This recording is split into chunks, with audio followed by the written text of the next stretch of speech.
Pro wrestling is an ever-evolving industry, with encyclopedias being updated, documentaries being released, and relationships mended or destroyed.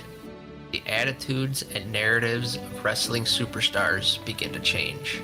Individuals like the Ultimate Warrior, Bruno Sammartino, and others are brought back into prominence, while the history of some of the other bright characters are being washed away or changed. Some are pigeonholed and being remembered for that one event or that one specific moment in time.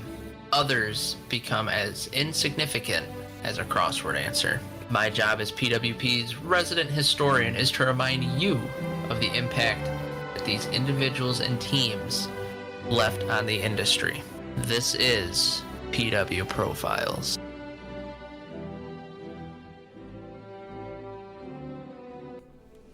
For those that have listened, and Anthony knows this as well, I love the Von Erichs. Yes, you do. I know it probably makes me seem a little morbid, because, you know, I mentioned how I loved Benoit, I love Bruiser Brody, the Legion of Doom. I tend to have a thing for troubled wrestlers.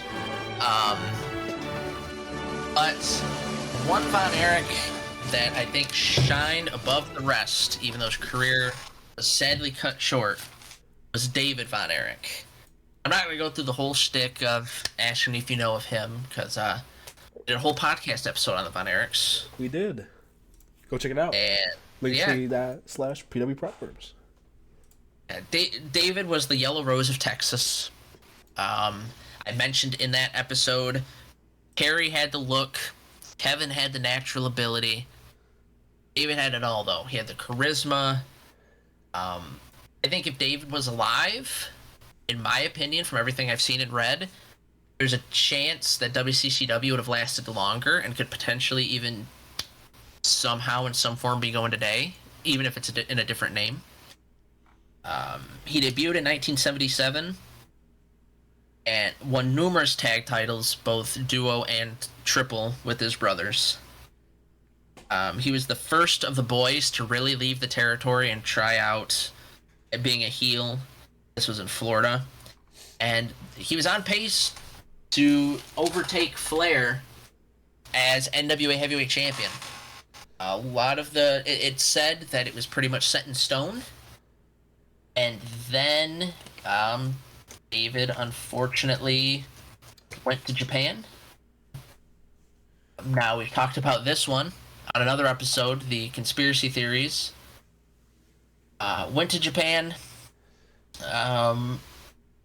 He ended up, before even wrestling, going...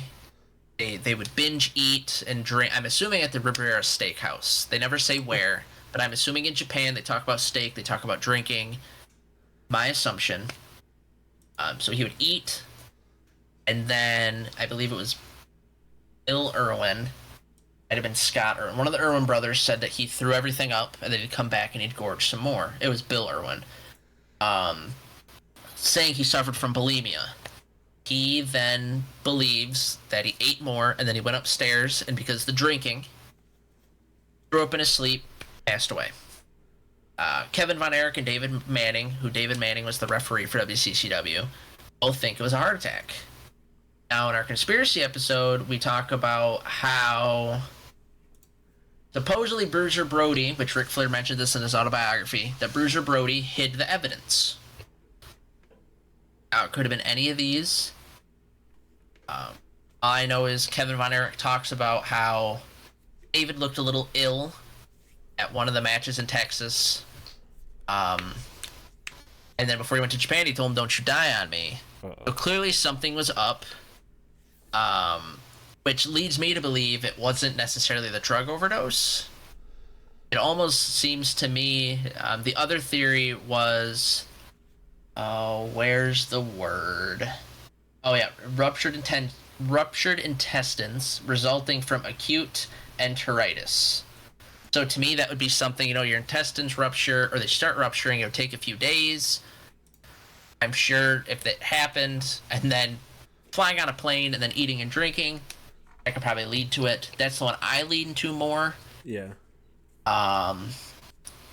As I said, I mean, he only wrestled for about 7 years.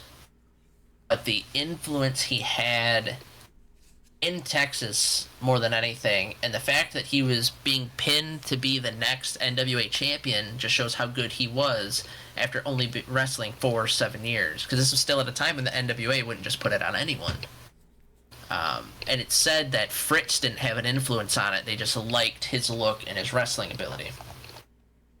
He did more than just team with his brothers. He actually won in Championship Wrestling from Florida tag team titles with former NWA champion Dory Funk Jr., which is an accolade in its own, especially for anyone that loves wrestling. His other memorable opponents at the time was Barry Windham, Mr. Wrestling 2, Sweet Brown Sugar, and Butch Reed. And to David's credit, he did have one match at a Madison Square Garden card for the WWF. I do think that if David were to have been alive, like I said, I think he could have helped take WCCW to a new light, only because he did have knowledge for the business. But this is just my own personal opinion. Anyone listening maybe doesn't like David Von Erich, don't get hot.